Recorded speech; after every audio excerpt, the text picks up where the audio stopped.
মাটি বড়ই খাঁটি, কিন্তু বাংলার মাটি বড়ই। এখানে যারা বিদেশ গেছেন অনেকে আছেন, এটা খেজুর গাছ, এটা মরুভূমিতে ভালো হয়। এরপরও দেখা যাচ্ছে একটা খেজুরের চারা বাছাই উঠাইতে অনেক টাকা খরচ করতে হয়, অনেক পানির ব্যবস্থা করে রাখতে হয় এই গাছটা যেন বেঁচে থাকে। আর আলহামদুলিল্লাহ ওই যে আমিরাবাদ না আমিরাবাদ ওখান থেকে শাসার হতে আসার সময় রাস্তার দুই পাশে কিন্তু অনেক খেজুরের গাছ আছে। এটা কি লাগানো হয়েছে নাকি খাইয়ে বিচি ফেলাই দিয়েছে? অনেক বড়ই গাছ আছে। এত সুন্দর আল্লাহ বরকতময় একটা দেশ দিলেন যে কোন পৃথিবীর কোন দেশ নাই 6 ঋতুর, আমাদের দেশটা হলো 6 ঋতুর দেশ। আজকে আমাদের সুব্যবস্থা না থাকার কারণেই এই মাটিটাকে আমরা খাঁটিতে বানাইতে পারতেছি না। যেখানে যাই সেখানে কিছু আসার আগে একজন বলো, হুজুর দোয়া করে ছেলে বিদেশ যাবে। তো তাকে জিজ্ঞেস করলাম পরিশ্রমের অভ্যাস আছে কিনা। যদি পরিশ্রমের অভ্যাস থাকে তাহলে যাও, কারণ বাংলাদেশে চিকেন ফ্যান পরবা আর মেয়ে লোকের মতো বেলস মার্কা শার্ট পরে ঘুরছো খাইছো, এটা বিদেশে চলতো না। ঠিক না বেঠে? ওখানে পরিশ্রম করে খাইতে হবে। আজকে এত সুন্দর একটা দেশ, যার ফলে ওরা আসার সাথে সাথে নির্বিচারে মানুষ হত্যা করা শুরু করে দিলেন। যুদ্ধের ইতিহাস এই ধরনের কোনো ঘটনা নাই, যুদ্ধের আইনও নয় নিরীহ মানুষ হত্যা করা।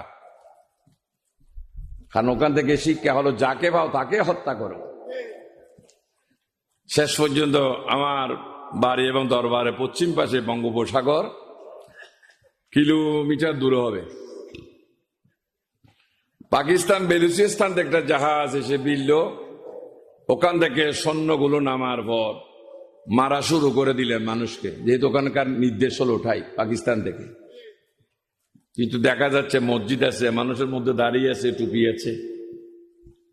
তাদের কমান্ডার বলতেছেন, দেখো আমাদেরকে বলা হয়েছে হিন্দু মারতে, মুসলমান মারতে বলা হয় নাই। এখানে মনে হচ্ছে মুসলমান আছে।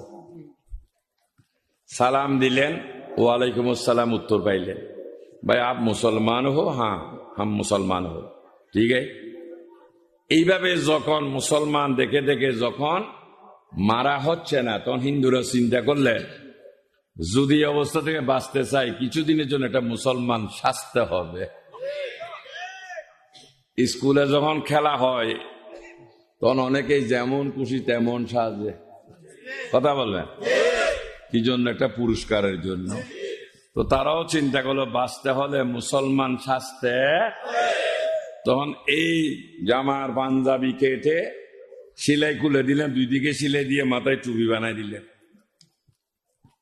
জিজ্ঞেস করলেন আপ মুসলমান হো? হ্যাঁ মুসলমান হো। তো কালমা भी बताओ।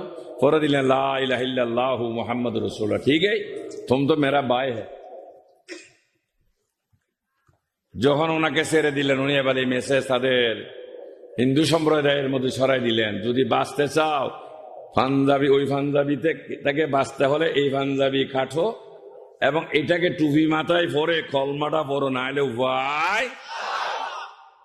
ওটা ছিল একটা মেয়াদের কলমা। যেদিন 16 ডিসেম্বর স্বাধীনতার সূর্য উদয় হলো, তাদের থেকে টুপিও গেছে, না কলমাও গেছে, তারপরও তো পড়ছে। তাহলে আজকে পড়ার মাধ্যমে যদি তারা ইমানদার হয়, আমরা যদি পড়ার মাধ্যমে ইমানদার হই, ওনারা পড়ার মাধ্যমে ইমানদার নয় কোন যুক্তিতে? তাহলে বোঝা যাচ্ছে পড়ার মধ্যে ইমান নয়, পাওয়ার মধ্যে ইমান। ঠিক না বেটি? পাওয়ার মধ্যে। আজকের এই সময়টা কি দিন? এখন কি রাত? মানে অন্ধকার। কিন্তু আমরা সবাইকে অন্ধকারে বসে আছি আলোতে। এই বাতিগুলো আলো ছড়িয়ে দিলেন, আমরা এখন বসে আছি। তাহলে আমাদের প্রয়োজন কি বাতি না আলো? কিন্তু আলোর প্রয়োজনে আমাদের দরকার ইমান। তাই ইমানের প্রয়োজনে কলমা, যেতে কলমার ভিতরে ইমানটা লুকায়িত। কারণ দুধের ভিতরে ঘি আছে, মানতে হবে। যদি ঘিয়ের প্রয়োজন হয় আগে কিনতে হবে, তখন এটা পদ্ধতি আছে, সবাই জানবে না। যে পদ্ধতিতে দুধকে শোধন করতে করতে এক সময় গিয়ে পরিণত হয়।